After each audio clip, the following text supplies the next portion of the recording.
tarde, pessoal. Vamos para a nossa primeira atividade presencial de física. Eu vou gravar uns videozinhos curtinhos para ajudar vocês a entender um pouquinho melhor o assunto.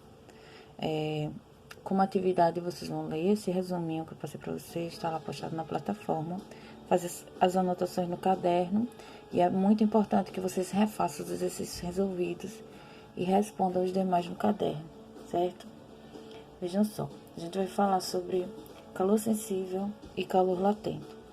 O conceito de calor, a gente já trabalhou em sala de aula, né? Calor é uma forma de energia que é transferida de um corpo para outro. Geralmente, essa transferência se dá do corpo mais quente para o corpo mais frio, até que os dois fiquem com a mesma temperatura. Quando os dois ficam com a mesma temperatura, a gente diz que ele atingiu o equilíbrio térmico. Então, exemplo, aqui eu tenho água a 70 graus Celsius e tenho água a 20 graus Celsius. Misturo as duas, eu vou ter uma água morna, né?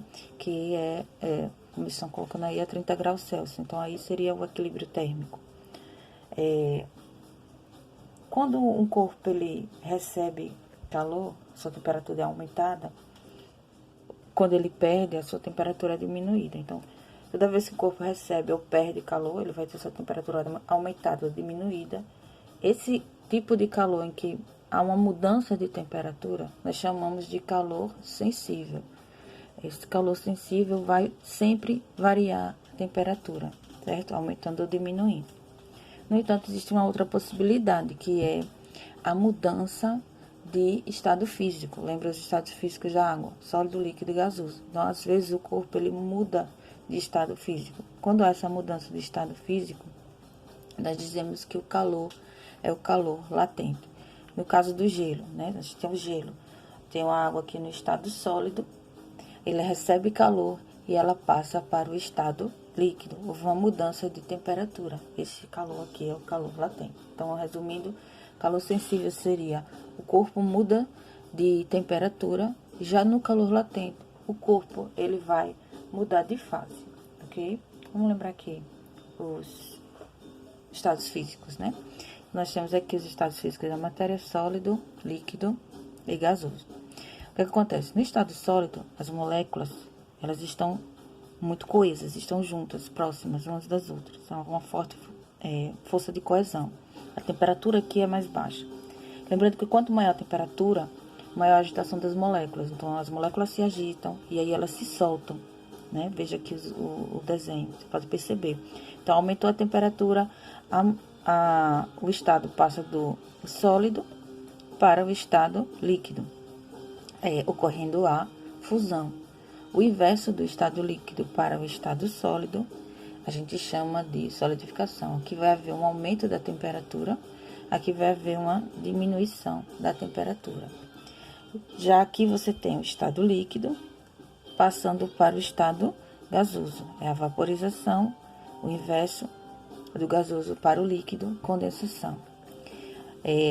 Temos também que a matéria ela pode estar no estado sólido e passar diretamente para o estado gasoso, sem passar pelo estado líquido. Nesse caso, nós temos uma sublimação. Veja, as mudanças que ocorrem nesse sentido, elas ocorrem com aumento de temperatura. Se for no sentido inverso, há uma diminuição de temperatura, certo? Aqui eu coloquei também as formulazinhas para a gente calcular a quantidade de calor, né? Quanto de calor vai ser absorvido, quanto de calor vai ser liberado. Quando o calor é sensível, a gente já viu essa fórmula aí, a gente chama de quimacete, né? Que é a quantidade de calor, que é em calorias ou em joule, M é a massa, gramas ou quilogramas, C é o calor específico, lembrando que cada substância tem o seu calor específico, né? A água, por exemplo, é um etanol, é específico de cada substância.